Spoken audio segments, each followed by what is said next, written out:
Hello जी। सो आज आपके लिए लेके आए हैं 20 मोस्ट इंपॉर्टेंट प्रश्न उत्तर। और जैसे कि आपको पता है कि आरएससीटी क्वेश्चन का भंडारा एक सीरीज हमारी चल रही है और इस सीरीज का ये 31 नंबर प्लेट है। इससे पहले 30 प्लेटें हमने अपलोड कर दी हैं। बहुत बड़ा नंबर है, 30 प्लेटें हमने अपलोड कर दी हैं। अगर आपने उनको मिस कर दिया है तो उनको बिल्कुल भी मिस मत करना। नीचे डिस्क्रिप्शन में लिंक दिया गया है प्लेलिस्ट का, वहां पे जाके सारी की सारी प्लेटें आप पढ़ सकते हो। ठीक है, प्लेटें मतलब पार्ट को पढ़ सकते हो। ठीक है, बाकी अभी हम पढ़ने वाले हैं 20 मोस्ट इंपॉर्टेंट क्वेश्चन को। पढ़ेंगे नहीं, केवल पढ़ना नहीं है, हम तो डीपली समझेंगे।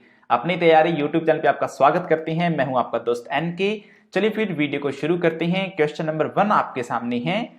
यूआरएल का एक वैध उदाहरण है। यहां पे ऑप्शन दे रखे हैं 4, तो इसका राइट आंसर जानते हैं। इसका राइट आंसर है ऑप्शन नंबर बी, https://www.ilearnrscit.com। ये एक URL यानी कि यूनिफॉर्म रिसोर्स लोकेटर का वैध उदाहरण मतलब कि सही उदाहरण है। मतलब कि जो भी URL होता है ना वो HTTP से यानी कि कोई भी प्रोटोकॉल से स्टार्ट होता है, उसमें WWW होती हैं और फिर ये वेबसाइट का नेम होता है, फिर डॉट कॉम मतलब टॉप लेवल डोमेन होता है। कोई भी यूआरएल होता है ना उसमें ये सब चीजें होती ही होती हैं। Okay, next question number 2। MS word 2010 के रिबन में सही टैब्स का चयन करें। मतलब कि इसमें हमें सही टैब्स को बताना है। Home, insert, page layout, reference आदि। ऑप्शन बी है बुलेट लिस्ट, ऑर्डर लिस्ट और शॉर्ट आदि। ऑप्शन सी है enhanced theme, project mode, paste preview आदि। और डी है विंडोज, आईओएस, मैक ओएस और आदि। इसका राइट आंसर ऑप्शन ए है home, insert, page layout, reference. देखो यहाँ पे पूछा गया है कि एमएस वर्ड 2010 के रिबन में सही टैब्स का चयन करिए। मतलब कि टैब के बारे में पूछा गया है जो कि एमएस वर्ड 2010 में होती हैं। तो होम, इंसर्ट ये सभी टैब होती हैं। Okay, next question number 3। Control panel यानी कि विंडोज 10 में जो कंट्रोल पैनल होता है उसकी यहाँ पे बात हो रही है। में अपीयरेंस और पर्सनलाइजेशन कंप्यूटर सेटिंग से आप क्या कर सकते हो, ये यहाँ पे पूछा गया है। ऑप्शन ए है उपयोगकर्ता को अपनी पसंद की तस्वीरों को डेस्कटॉप बैकग्राउंड पर बदलने की अनुमति देता है। ऑप्शन बी उपयोगकर्ता को स्क्रीन सेवर को बदलने या असक्षम करने की अनुमति देता है। ऑप्शन सी उपयोगकर्ता को स्क्रीन रेजोल्यूशन और रंग गुणवत्ता को बदलने की अनुमति देता है। ऑप्शन डी उपरोक्त सभी। इसका राइट आंसर होगा ऑप्शन नंबर डी उपरोक्त सभी, यानी कि ये सारे काम हम अपीयरेंस और पर्सनलाइजेशन कंप्यूटर सेटिंग जो कि कंट्रोल पैनल में होती है विंडो 10 के अंदर, वहां से कर सकते हैं। Okay, next question number 4। Website, यहाँ पे वेबसाइट का दिया हुआ है ब्रैकेट में https://www.irctc.co.in से ऑनलाइन रिक्ति स्थान प्राप्त किया जा सकता है। मतलब कि इस वेबसाइट से जो कि IRCTC की है, इसे हम क्या प्राप्त कर सकते हैं ऑनलाइन माध्यम से? Aadhaar card, train ticket, ITR, इनमें से कोई नहीं। इसका राइट आंसर होगा option number B, train ticket. जी हाँ, IRCTC वेबसाइट से आप अपनी ट्रेन टिकट है वो बुक कर सकते हैं। Okay, next question number 5। MS PowerPoint 2010 में प्रेजेंटेशन की पहली स्लाइड से शुरू करने के लिए प्रेजेंटेशन को पहली स्लाइड से शुरू करने के लिए किस शॉर्टकट कुंजी का उपयोग किया जाएगा? मतलब कि आपकी जो पावर पॉइंट की जो स्लाइडें हैं बहुत सारी, उसमें आपने प्रथम स्लाइड से शुरू करना है तो आप किस शॉर्टकट कुंजी का इस्तेमाल करेंगे? F10, F11, F13, F5। तो इसका राइट आंसर है ऑप्शन नंबर डी, F5। वैसे आपको बता दें कि F5 का ना एक और भी इस्तेमाल होता है। आप F5 को कंप्यूटर को रिफ्रेश करने के लिए भी कर सकती हैं। ठीक है, और एक बाउंस टिप देता हूं, ये जो F1 होता है ये हेल्प के लिए होता है। F2 किसी भी सेल को एडिट करने के लिए अगर MS एक्सेल में अब जब आप हैं तब, और बाकी रीनेम करने के लिए होता है। Okay, next question number 6।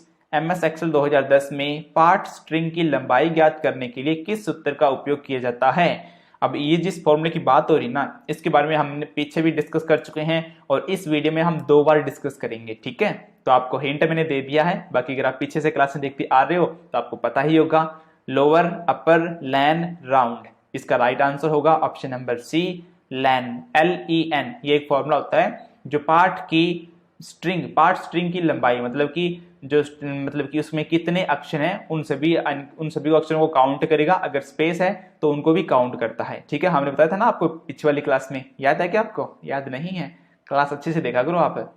सो इसका राइट आंसर आपको पता चल गया है सी, लैन फॉर्मूला होता है, फॉर्मूला सूत्र एक ही बात है। नेक्स्ट क्वेश्चन नंबर 7, निम्नलिखित में से मोबाइल वॉलेट के सही उदाहरणों का चयन करें।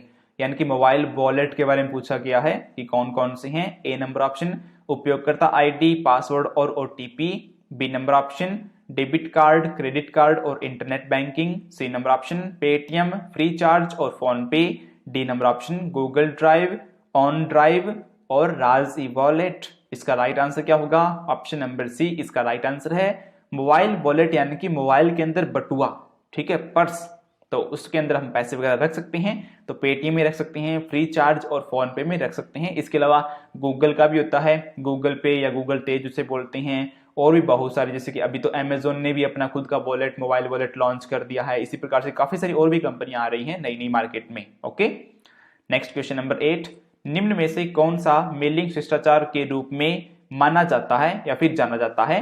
ऑल कैप्स का अति प्रयोग यानी कि ज्यादा प्रयोग करना, बी नंबर ऑप्शन है उच्च प्राथमिकता का अधिक उपयोग, ऑप्शन सी रिप्लाई ऑल का अधिक प्रयोग, ऑप्शन डी संक्षिप्त और उचित विषय। इसका राइट आंसर है ऑप्शन नंबर डी संक्षिप्त और उचित विषय। देखो प्रश्न में क्या लिखा हुआ है, मेलिंग शिष्टाचार के रूप में माना जाता है, यानी कि मेल करते समय शिष्टाचार यानी कि आपका जो किस प्रकार का व्यवहार है उसे यहाँ पे बताया गया है। तो यानी कि जो भी आप मेलिंग के अंदर जो भी जानकारी बेच रहे हो वो संक्षिप्त में हो और उसका विषय है वो सही विषय होना चाहिए। आप ऐसे बिना फालतू के मेल न बेचें, इस प्रकार से। ठीक है, नेक्स्ट क्वेश्चन नंबर 9, निम्न में से कौन सा गलत है? इसमें से हमें गलत चुनना है।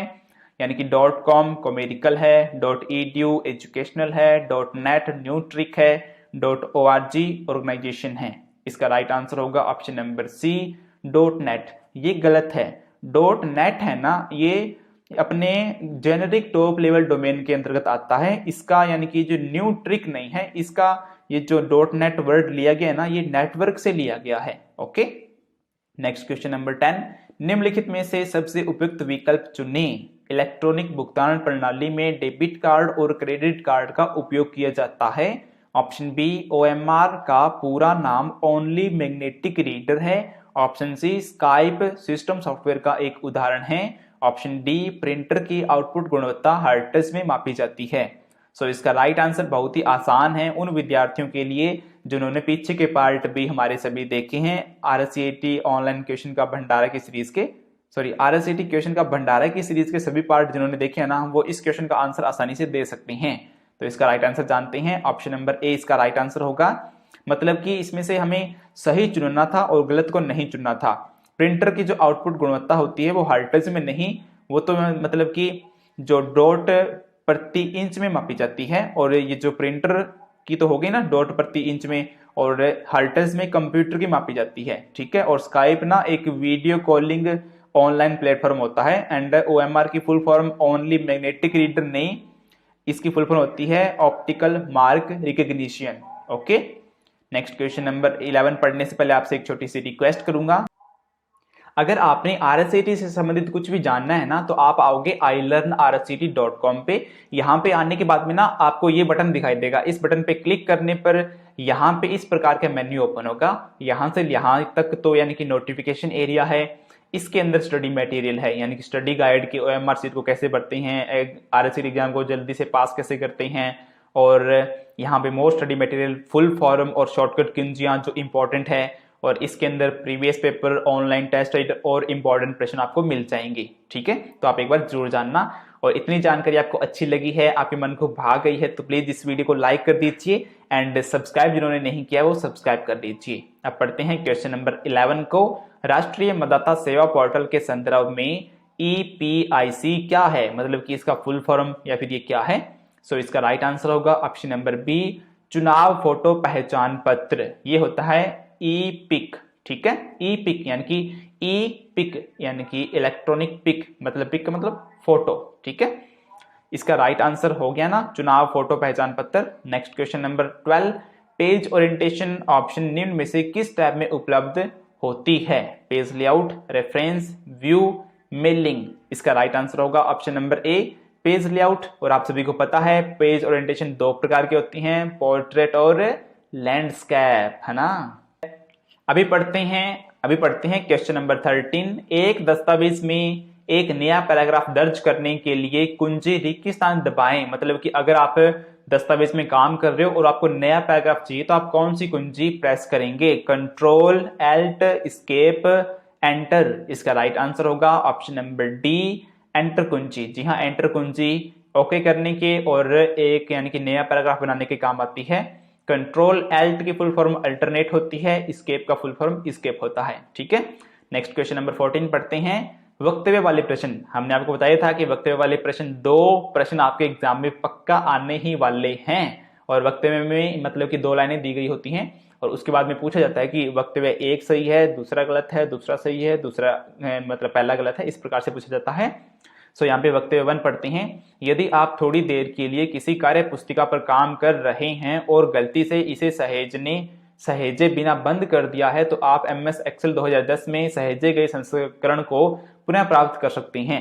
मतलब कि आप किसी कार्य पुस्तिका मतलब कि वर्कबुक पे काम कर रहे हैं और गलती से आपने उसे बिना सेव किए बंद कर दिया तो क्या आप सहेजे गए यानी कि सेव किए गए संस्करण को पुनः प्राप्त कर सकते हैं? और वक्तव्य 2 है, MS एक्सेल 2010 में इंटरनेट से ईमेल या डाउनलोड द्वारा प्राप्त हुई एक्सेल फाइल स्वचालित रूप से प्रोटेक्टेड व्यू में खुल जाएगी।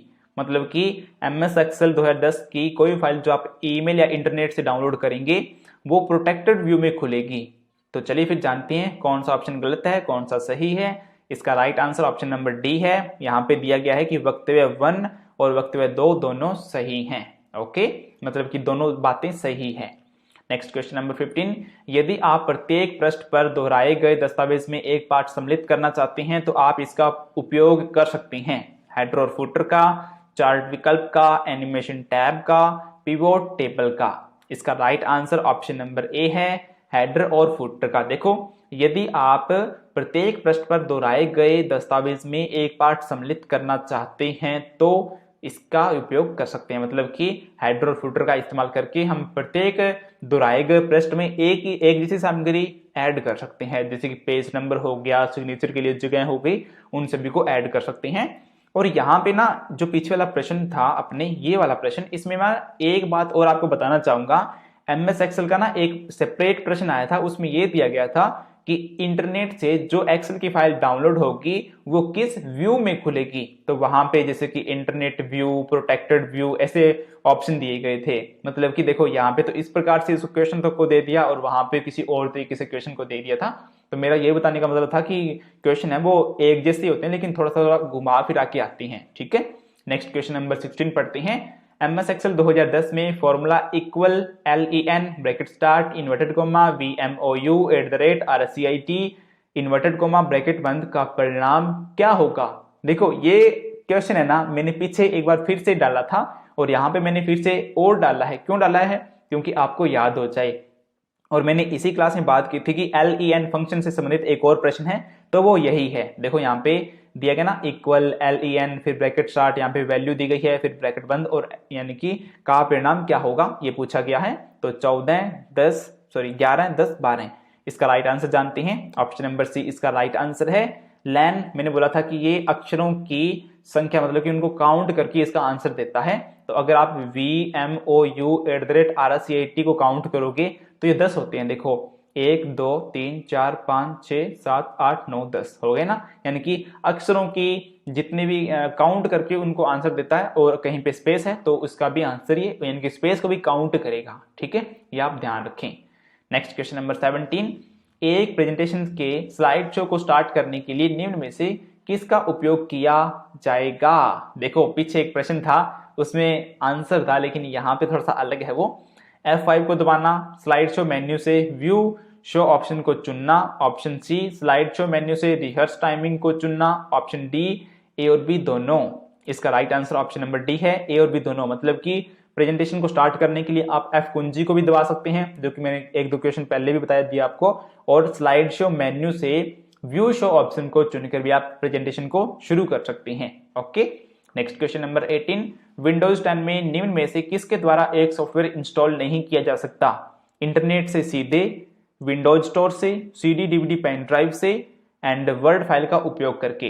तो इसका राइट आंसर होगा option number D, word file का उपयोग करके हम विंडो 10 में किसी भी सॉफ्टवेयर को इंस्टॉल नहीं कर सकते हैं। यहाँ पे विंडो 10 की बात नहीं करूंगा, आप कहीं पर भी विंडो ये जो वर्ड फाइल होती है ना, इसका उपयोग करके कोई भी सॉफ्टवेयर है वो इंस्टॉल नहीं कर सकते हैं। ठीक है, नेक्स्ट क्वेश्चन नंबर 19, निम्न में से किसके संयोजन से एक्सेल वर्कबुक बनता है? Workbook, worksheet, chart, worksheet and chart. तो इसका राइट आंसर होगा ऑप्शन नंबर डी, यानी कि वर्कशीट जो होती है और चार्ट होती हैं ये मिलकर एक्सेल की वर्कबुक को बनाते हैं। ओके, और ये बात मैंने पीछे आपको बताई दी थी और इसका देखो प्रश्न भी आ गया है, तो इसीलिए बोलता हूं कि एक प्रश्न को ना अच्छे तरीके से समझ लिया करो। तो नेक्स्ट क्वेश्चन नंबर 20, क्यों कोई आपके कंप्यूटर में बिना अनुमति प्रवेश कर सकता है? मतलब कि अगर कोई बंदा आपके कंप्यूटर में बिना अनुमति के प्रवेश किया है तो उसका क्या कारण हो सकता है? उन्हें आप पसंद नहीं है, अच्छा, अपराध करने के लिए, अश्लील दुर्भावनापूर्ण कार्यक्रमों आदि को वितरित करने के लिए और उपयुक्त सभी। इसका राइट आंसर आई थिंक आपको पता चल गया है, ऑप्शन नंबर डी इसका राइट आंसर है। जाहिर सी बात है, अगर कोई बंदा आपकी बिना अनुमति के आपके कंप्यूटर में प्रवेश कर रहा है तो या तो वो अनजान है आपसे, या फिर वो बच्चा है, या फिर तीसरा एक ही कारण है कि वो आपको पसंद नहीं करता है, या फिर उसे कोई अपराध करना है, या फिर उसे कुछ अश्लील या फिर दुर्भावनापूर्ण कार्यक्रम को अंजाम देना है आपके कंप्यूटर के अंदर। तो अपने कंप्यूटर को प्रोटेक्ट रखें, उसे पासवर्ड वगैरह लगा के रखा करें। ठीक है, जैसे कि अपने मोबाइल पे फिंगरप्रिंट वगैरह लगा के रखते हैं ना, उसी प्रकार से अपने कंप्यूटर को भी सेफ रखा करें। इसी के साथ आज की वीडियो समाप्त होती है, आज की क्लास समाप्त होती है। आप हमारे ब्लॉगिंग चैनल पे आए हो या नहीं आए मुझे बताओ नीचे कमेंट बॉक्स में कमेंट करके। एक बार तो आना ना हमारे ब्लॉगिंग चैनल पे, उसे सब्सक्राइब भी करना है। बाकी ये वीडियो आपको कैसा लगा जरूर बताना है, ये वीडियो कैसा लगा। ठीक है, कमेंट बॉक्स में कमेंट करके बताइए, जरूर बताइए एंड शेयर कर दीजिए। और बाकी टेलीग्राम, इंस्टाग्राम, ट्विटर, फेसबुक पे सभी पे हमने अपना अकाउंट बना रखा है, तो वहां पे आप हमें ज्वाइन कर सकते हैं। और जिन्होंने भी आप में से सब्सक्राइब नहीं किया है तो उनसे रिक्वेस्ट ही करेंगे, और तो फिर क्या ही कर सकते हैं, सब्सक्राइब कर लीजिए एंड बेल आइकन को प्रेस कर दीजिए। मिलते हैं नेक्स्ट वीडियो में, तब तक के लिए अपनी तैयारी फुल तैयारी। गुड बाय, टाटा दोस्तों।